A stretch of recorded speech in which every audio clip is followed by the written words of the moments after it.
Can I ask you a tough question? Do you ever question the goodness of God?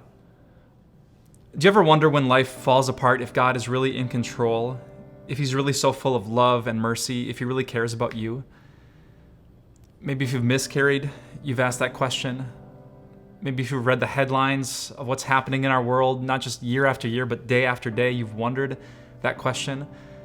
Maybe when life has just kicked you a 16th time when you're down, you've wondered that question, is it possible that God's not as good as some Christians say?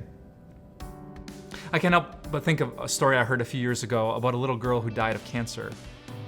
The pastor came to visit her family after her death, and he saw in the entryway this engraved stone built into the floor. And the stone was engraved with these words that just said, "The moon is round."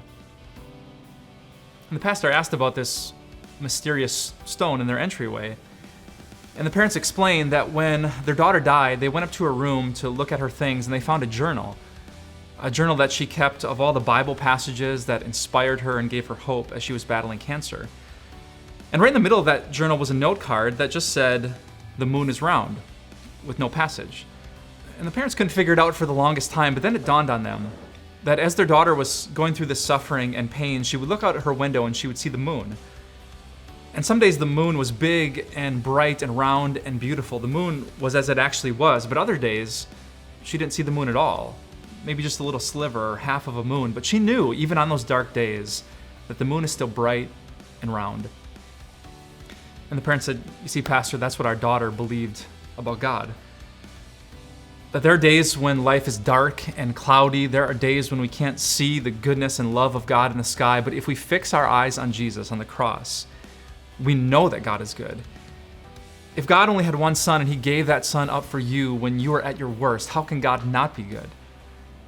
And so James says these words, "Don't be deceived, my dear brothers and sisters.